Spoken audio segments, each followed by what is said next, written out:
This is one of the more difficult videos I'll ever shoot. My greatest 3 regrets. I think it's important to share that a big part of winning is losing. A big part of success is how much we're willing to fail. And I believe, especially on platforms like anti-social media, we see so much what I call pro wrestling, where it's not real, it's not true, and it's fake. And it's so misleading to people that are looking for education, inspiration, the game plan or the blueprint to improve their lives. I do the exact opposite. I share my wins, my losses, my embarrassments, my victories, my defeats. And I've always believed that we learn a lot more from losing than we do from winning. Unfortunately, we do learn a lot more from our failures than our victories. So today, my 3 greatest regrets in my 55 years of living on this badass planet. Michael McLean, brassballsvideos.com. Download a free copy of my brand new book, 5 Ways to Unfuck Your Life in the Next 30 Days. It's a free digital download. There's nothing to buy. It'll be free for 24 more hours, then it'll be a paid publication. The link is below. You click on the link, put in your email, and I will email you the book within 5 minutes of opting in. It's that simple. It's my gift to you. 5 ways to unfuck your life in the next month. If you need to get your shit together, and who doesn't need to get their shit together from time to time? I know I have over my lifetime. This is the book to do it. It's only 22 pages. It's all content, no fluff, no filler, no bull. 5 ways to unfuck your life in the next month. The link is below for 24 more hours. If you want a free copy, print it off, study it, share it with your family, share it with anybody that needs to hear the message or needs to get their own shit together in the next month. Link is below. So, my 3 greatest regrets. These are in no particular order, by the way. I just wanted to share a short story about my dad, who's going to be turning 91, God willing, at the end of this year. My dad quit school at age 15. He grew up in a family with no role models, no entrepreneurs, no ambition, all kinds of addiction from his other siblings. He was adopted into this family when he was abandoned at birth. He spent the first 30 days as a newborn child in the hospital until Children's Aid took over they became responsible for him after a month, and then he was adopted into this local family that had 5 other siblings that had a lot of, they were much older. And so he grew up in a family with really no role models other than his mom and his dad. And he quit school at age 15 and started driving a feed truck. And he then worked until age 85. So my dad finally packed it in career-wise at age 85. And we were sitting out at the lake last year at the fireplace. Actually, we were out on the boat. And I was talking to him and I said, you know, Dad, you're turning 90, which was last year. We had a big party for him at the lake. I said, is there anything now, 5 years later after you retired at age 85, that you regret? And he said, you know, he looked over at me and he said, I regret retiring at age 85.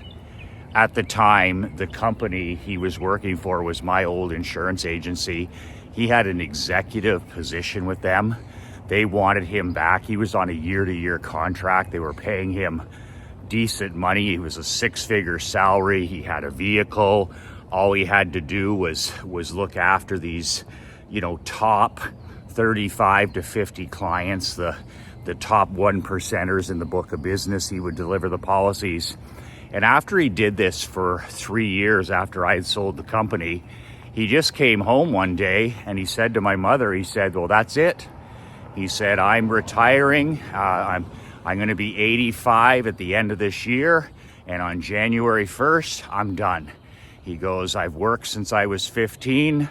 I don't want to do it anymore. I want to come home and do whatever I want to do. And he said, I'm not taking their contract extension. And my mother was very upset. She was like, you need to work.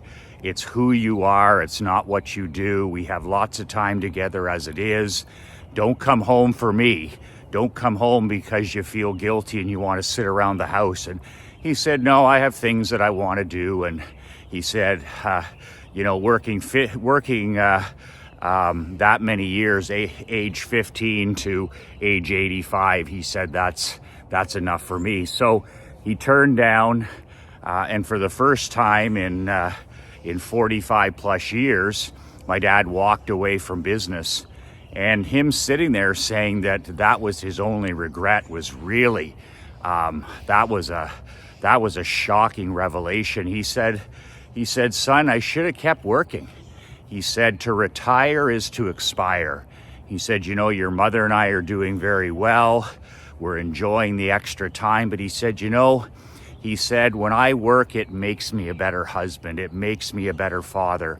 It makes me a better grandfather. It makes me a better great-grandfather. And he says, for the 6 or 7 hours I was working a day and getting up early and walking and reading and then putting on my suit and tie and going in there on my own terms. He said, I was finally working on my own terms. He said, when I look back on it, there was no reason to retire.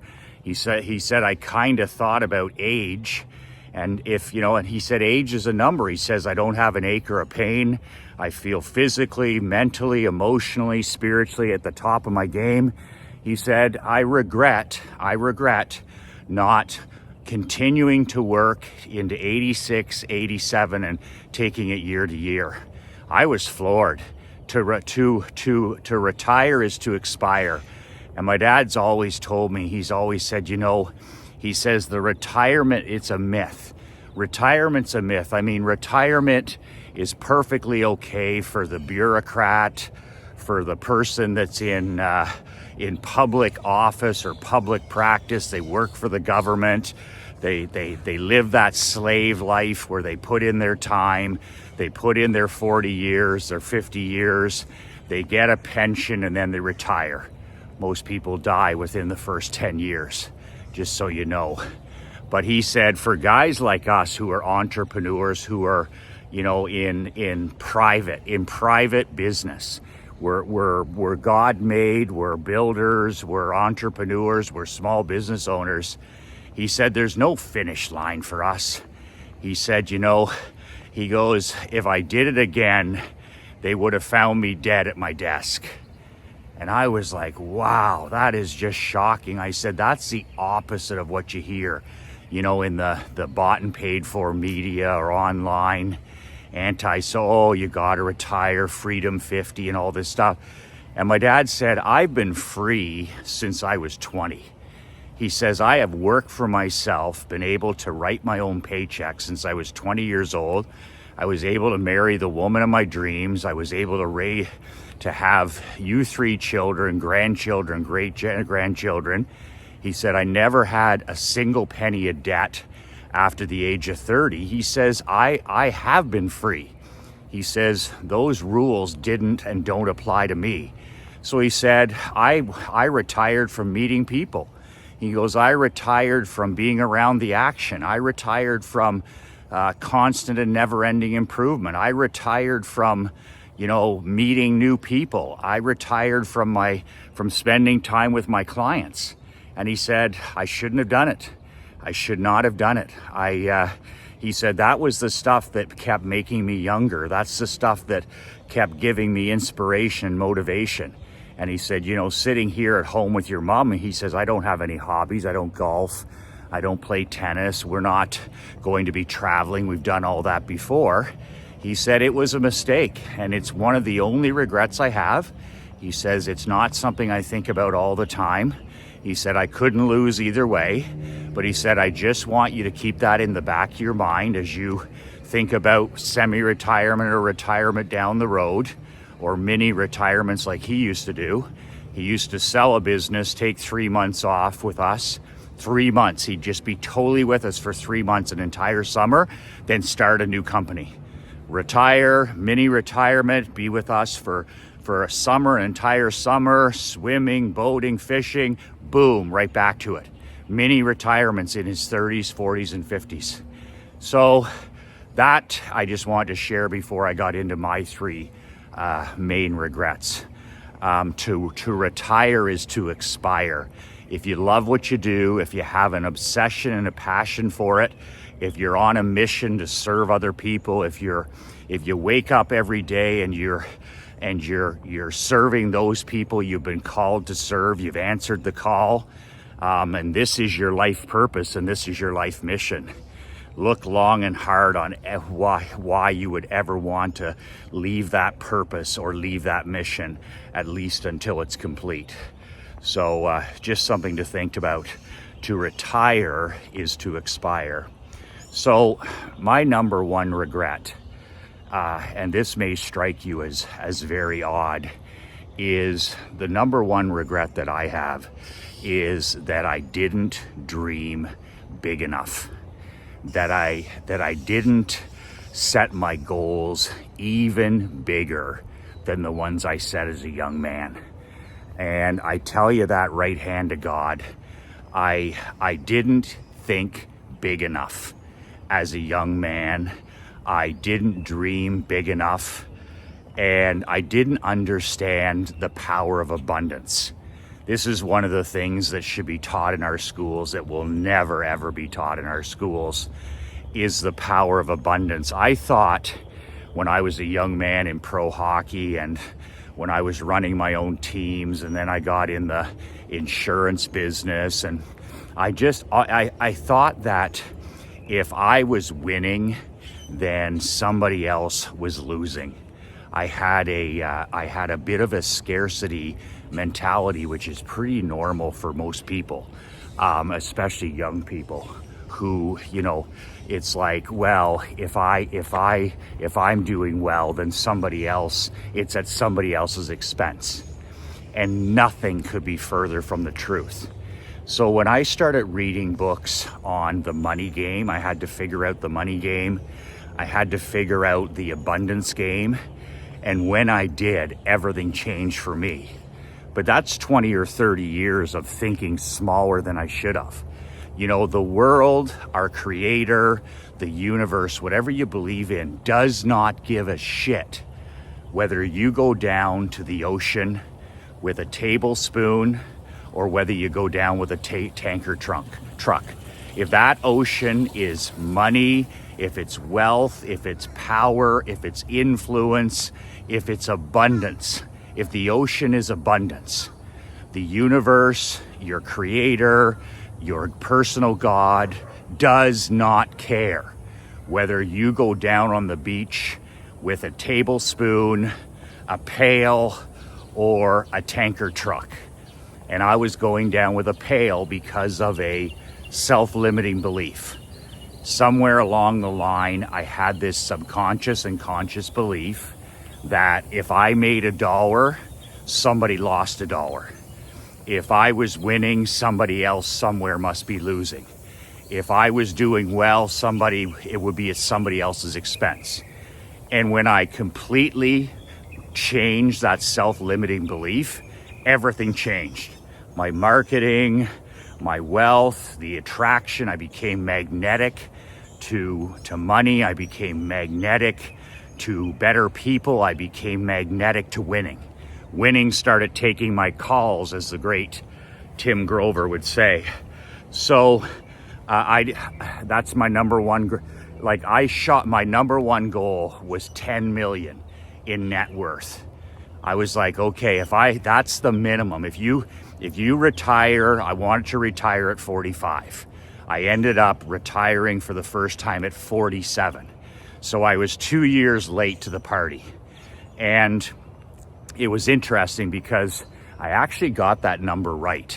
You cannot retire if you want to live on your own terms. If you want to live a life of, if you want to live a life where you can travel, where you can do things, where you can have nice things, the number is 10 million. You may want to scrape by on a pension, like the normies try to scrape by on a pension, or scrape by on 500K or whatever. But for us to continue our lifestyle, I was like, my number needs to be 10 million. 10 million net with no debt. So I got to that number a couple of years late, for age 47.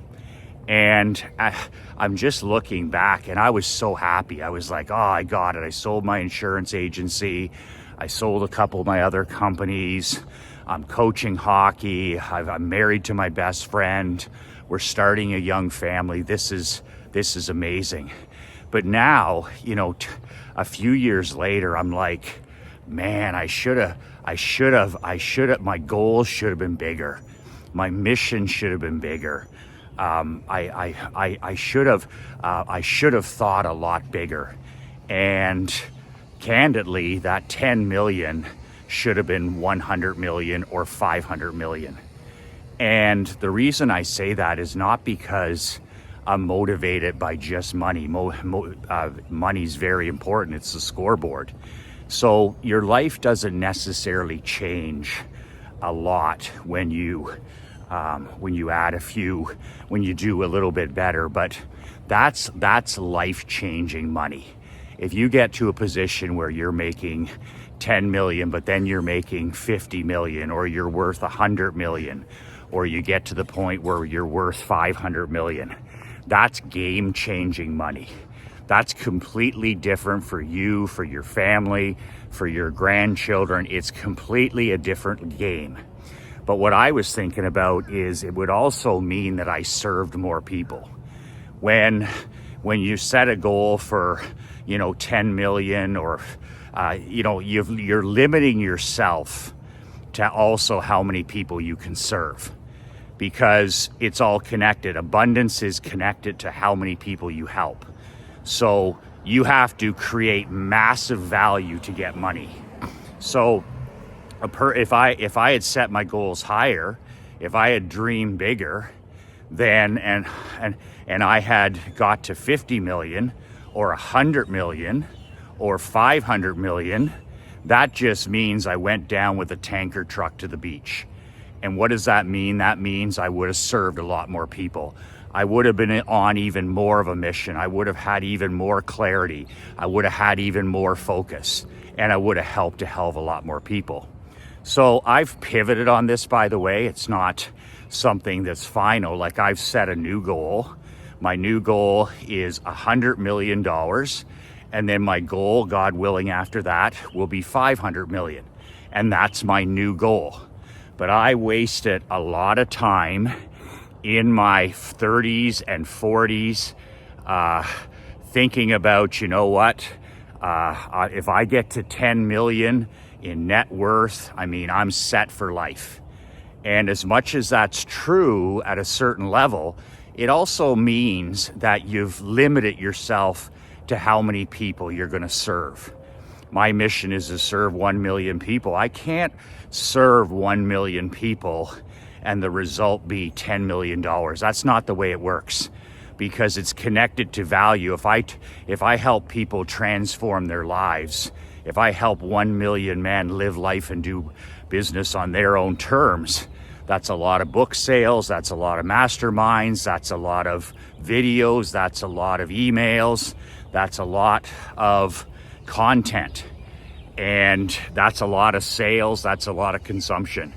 So it's linked, and that's my number one regret. I did not dream big enough, I did not think big enough, and I did not set my goals high enough.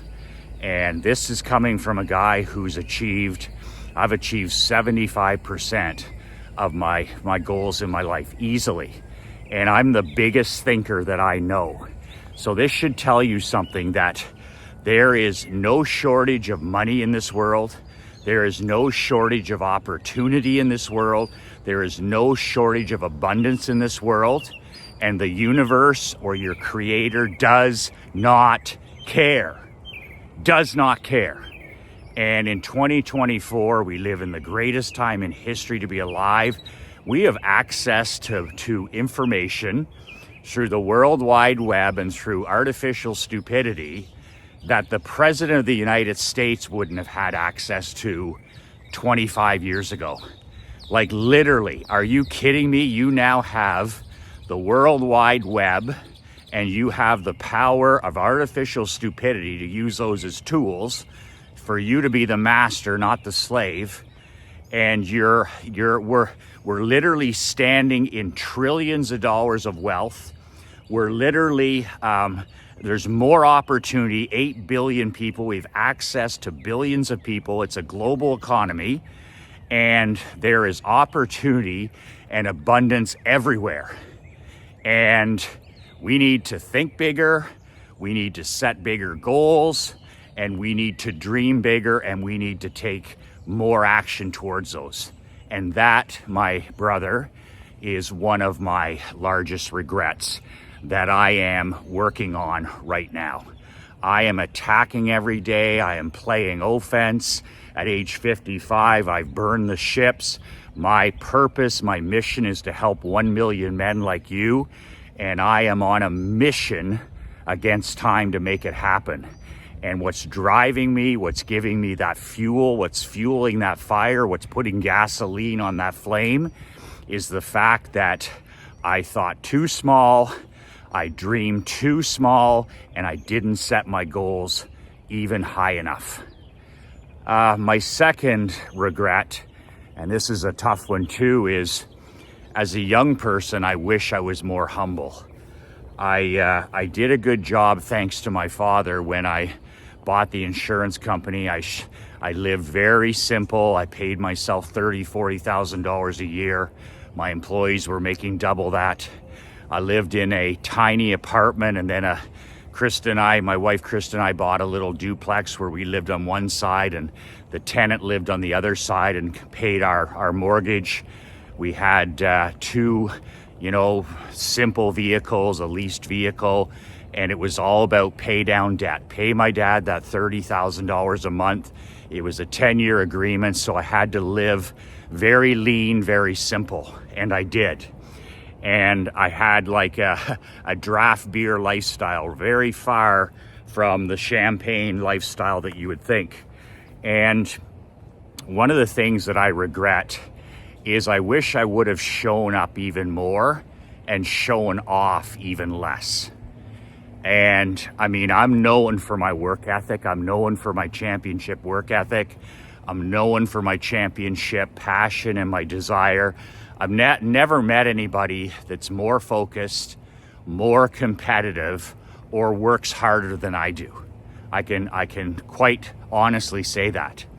But I wish I would have showed up even more, especially in my 30s and 40s, and showed off even less. Once I started having the buyers and the referrals and the cash flow, and the insurance business really started to rock and roll, I increased my pay, which is what I should have done. I went from $30,000 to $40,000 to $50,000 up to $140,000, and we were kicking ass. We're the number one agency in the country for 7 straight years. And I was on TV, I was on radio, I was sending millions of print flyers. Our phones were literally ringing off the hook. And we were setting records for new sales. In our small community, we were setting like national and provincial records. But here's the thing. my lifestyle then expanded to that level. I bought an H1 Hummer, not an H2, an H1 Hummer, the actual military vehicle that was used in Desert Storm, an H1 Hummer, a real tank. I bought an H2 Hummer, which is a massive, massive machine.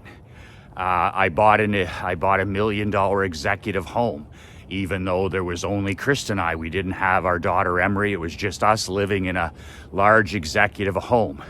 We started traveling. We would rent homes in Florida, in Georgia, in Turks and Caicos for a month at a time, and fly in our parents and fly in our, for a week, and we'd stay there.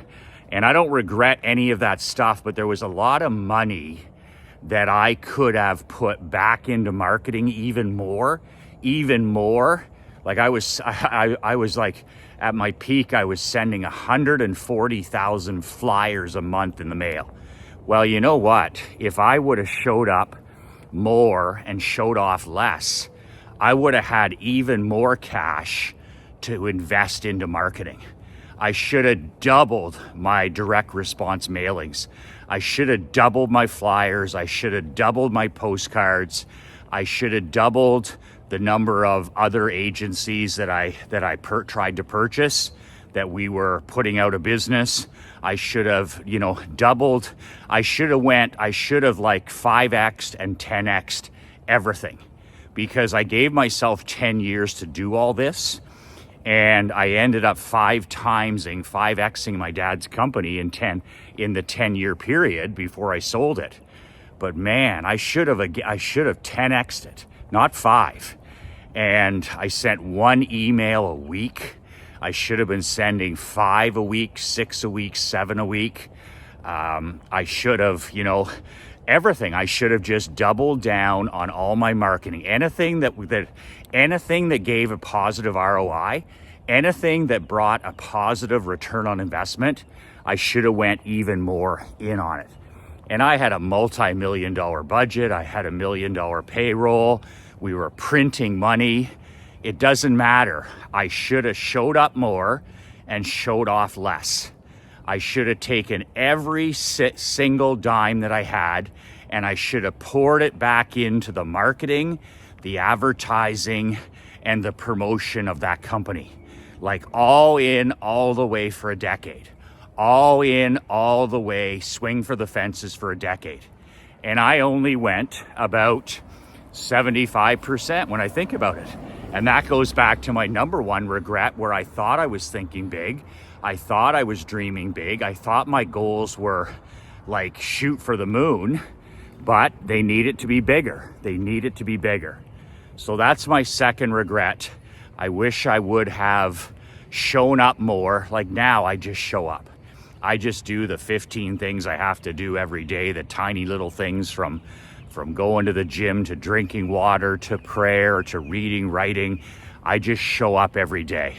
I'm all in, and I don't give a shit anymore about big houses. And we have like 7 or 8 properties, and I mean, they're just investments. It doesn't mean I'm happy with a cup of coffee and a book.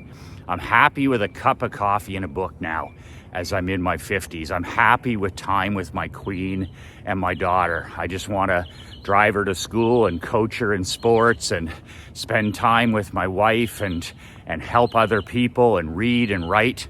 I'm happy with that. I don't need H1s. I don't need jet skis. I don't need trips to Europe. I don't need any of that stuff anymore. So that's my second biggest regret. I wish I would have shown up even more and showed off even less. The third thing, and this is a personal regret, is I'll just tell you, I broke up with alcohol at age 53, almost 2 years ago. It was the single greatest decision I've ever made as a man. I can't tell you how that one decision, quitting drinking, how much time that saved me and how much money that's made me. Those are the two things. By not burning my life to the ground every weekend, by not, burning my life to the ground with this toxic poison, the time that I have, you can't make time, right? Well, that's bullshit. If you're medicating or sedating, or you're drinking, or you're smoking pot, or whatever it is, gambling or pornography or whatever, you're escaping. If you're escaping, then life is just passing you by. When you scroll on that phone, that's life just passing you by. You're selling out your finite time and energy and focus. So my biggest regret is that I did not stop drinking alcohol at age 30. If you came to me and said, Michael, what's the perfect blueprint for myself or my children? One of the blueprint things for a lifetime that I would write about is have your fun, do your stuff, do your, all the stuff that we all have done. I've, as my grandfather said, I've spilled more alcohol off my chin than you've drank. And I don't regret any of that stuff in my 20s. Coaching hockey, coaching amateur hockey, going to university. Hanging out with my pals and girlfriends and all this stuff we do in our 20s. Those are that age from the teens. Good morning. The teens, I call the 20s your learning years. Those aren't your earning years. Those are your learning years. In your 20s, if you learn, if you become a serious student, try to figure it out. You don't know jack shit when you're in your 20s. You just don't. I've coached that age group up to age 30, 35, my whole career. Your kids don't know anything in their 20s. They think they do. They don't know anything about life. And a kid isn't really mentally developed until they're 30, at least. And this is what parents don't understand, is they make really bad decisions, especially the men, until they're in their late 20s, early 30s. So I wish I would have just cut the rope with alcohol. I wish I had the balls to do it when I was 30. I wasn't even giving it any thought then. I was having too much fun coaching hockey and all that stuff. But when I think back to the last 2 years and what this one decision, breaking up with alcohol, has done, and getting rid of that boat anchor in my life, that toxicity, that rat poison, it's the single greatest decision I've ever made as a husband, a father, and an entrepreneur, because of the massive time it saved me. I've got my mornings back. I don't have any of these 4-alarm hangovers anymore. I don't waste time with people who I don't have anything in common with. My health is much better. My mental health, my emotional health. And the second thing is how much money. My mind is so focused. These videos, these emails, what Marc-Andre, my business partner, and I are doing, I'm so dialed in because I'm not burning it down. I'm not damaging my brain. I'm not sedating. I'm not escaping. I'm not putting that rat piss in my body anymore. So that's my third and final regret. These are in no particular order. But alcohol does what alcohol does, and it did it to me too. And it wants you alone. It wants you sad. It wants you depressed. It wants you anxious. It wants you sick. And eventually, alcohol wants you dead. Sounds like Big Brother. Sounds like Big Pharma, except for the dead part. They want you to live forever if you're on their magic beans. So that was a big one. Like when you decide to walk away from alcohol, you start living on easy mode. When you hang on to that poison, alcohol is what? It's the behavior of the ordinary man. Drinking, smoking, porn, gambling. Those are the addictions of who? Those are the addictions of the quiet desperation.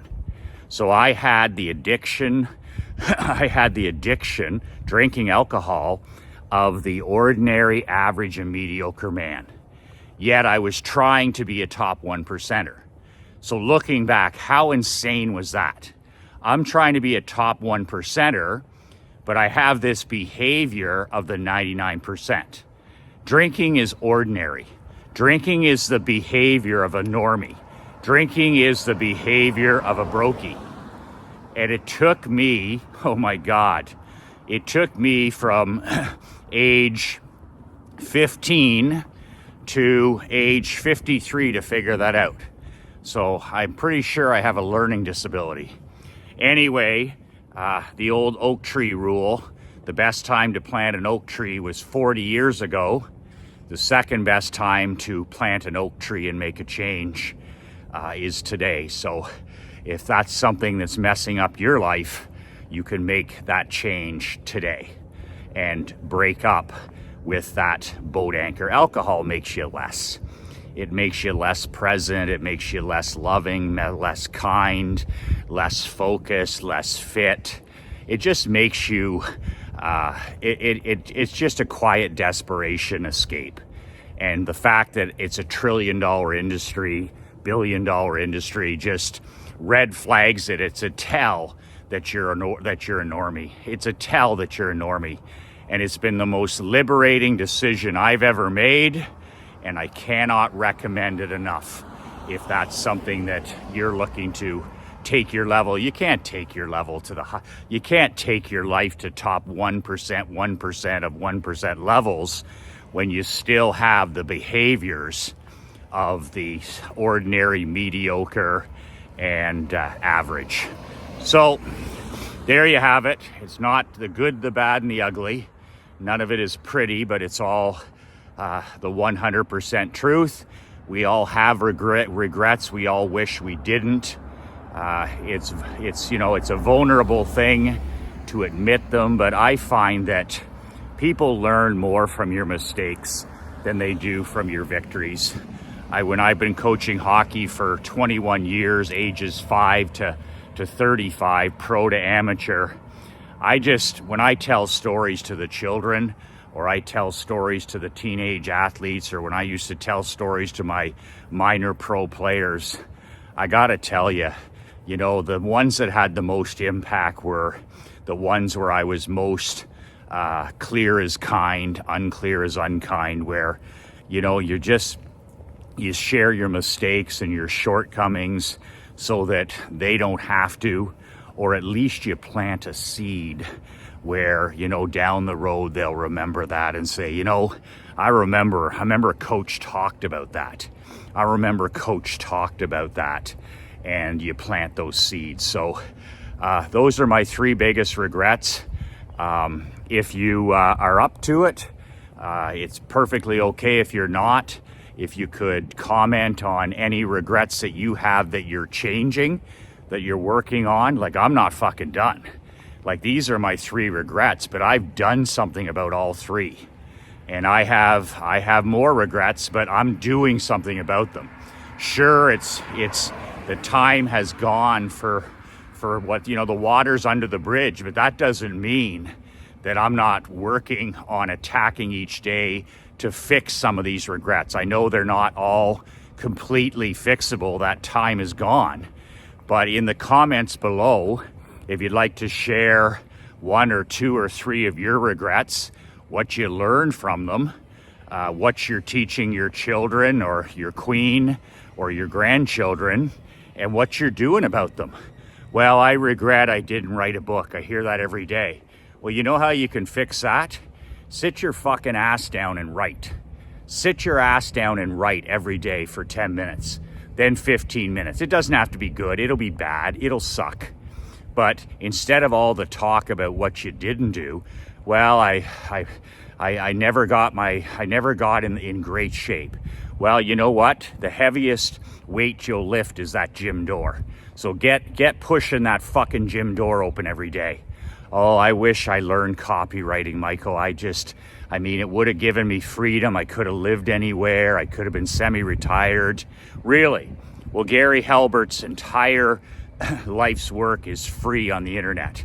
Gary Halbert's one of the greatest copywriters of all time, and every newsletter he ever wrote on copywriting is on the internet.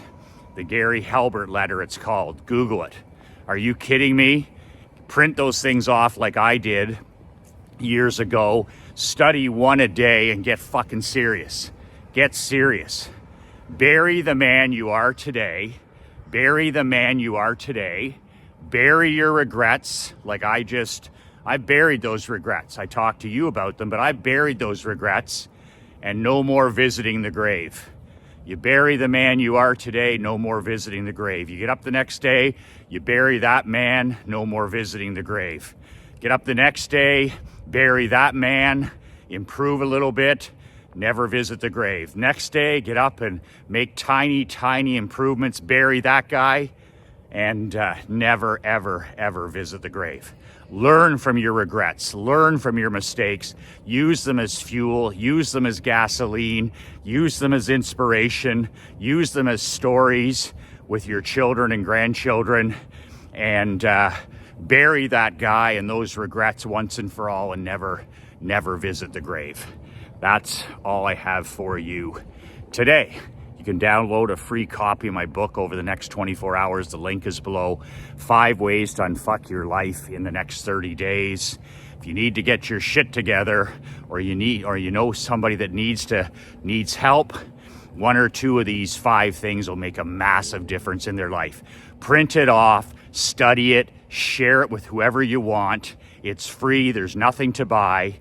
But I'm gonna tell you, in 24 hours, I'm going to start selling it. So it's free for another day, another 24 hours. Brassballsvideos.com, my gift to you for the next 24 hours. The link is below. Go print it off and study it, and let me know in the comments or in the email I send you with the book if it's had any impact, what's worked, what hasn't worked. I'd love to hear from you. Remember, when you get home today, do what I do. Give your queen, your children, the people that matter the most in your life, a big hug, and make sure you tell them how much you love them and how much they mean to you. It'll make you feel better, it'll make them feel better, and it'll make the world a little bit of a better place. 2 words that changed my life, 2 words that can change yours. Be relentless.